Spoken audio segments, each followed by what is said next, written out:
संत का दर्शन ऐसे नहीं मिलने वाला। फिर संत का दर्शन कैसे होगा? देखिए, मानस जी में 2 चौपाई हैं। आप सुंदरकांड पढ़े होंगे, आपको पता होगा।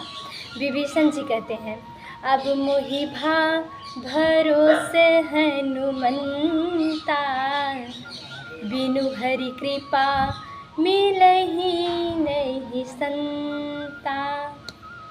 विभीषण जी कहते हैं, जब तक भगवान की कृपा नहीं होगी तब तक संत मिलने वाले नहीं हैं। समझ में आई इतनी बात? ये पहली चौपाई। और दूसरी चौपाई क्या कहती है? पुण्य पुंज बिनु मिलहि न संता। पहली चौपाई कहती है कि जब तक भगवान की कृपा नहीं होगी तब तक संत नहीं मिलेंगे। और दूसरी चौपाई कहती है, जब तक जीवन में पुण्य का पुंज नहीं होगा तब तक संत के दर्शन नहीं होने वाले। एक दक्षिण की बात और एक उत्तर की बात, दोनों में सही कौन है? दोनों में सही कौन है? तो दोनों ही सही है, लेकिन दोनों का जो स्थान है ना वो अलग अलग है। कैसे महाराज? तो देखिए, आप अपने घर से निकलकर कहीं कथा सुनने के लिए जाए या किसी संत का दर्शन करने के लिए जाए, तो ये क्या है? ये पुण्य पुंज है।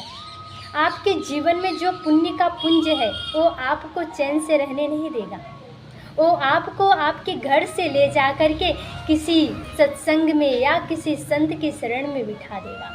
तो यहाँ पर है, पुण्य पुंज बिनु मिलहि न संता।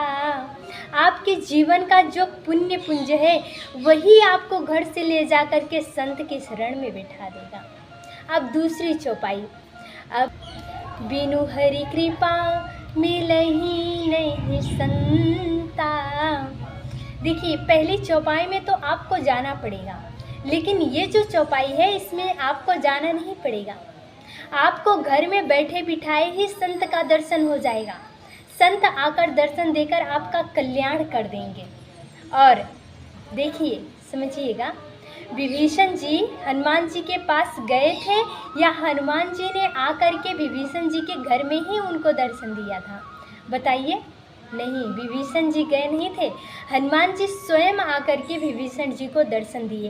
तब यहाँ पर विभीषण जी कहते हैं, अब मोहि भरोसे हनुमंता, बिनु हरि कृपा मिलहि नहीं संता। कहते हैं कि आपने दर्शन नहीं दिया, ये तो भगवान की कृपा ने आपको भेज दिया। कि आप घर में बैठे हैं, आपको संत का दर्शन हो गया, तो समझिएगा कि आज मेरे पर भगवान की बड़ी कृपा है। और यदि आप कहीं जा रहे हैं और फिर भी संत का दर्शन हो गया, तो समझिएगा कि आज मैंने सुबह सुबह जो पूजन किया था भगवान ने उसको स्वीकार कर लिया। आप जितना भगवान की कृपा का अनुभव करेंगे आपको उतना ही अनुभव प्राप्त होगा।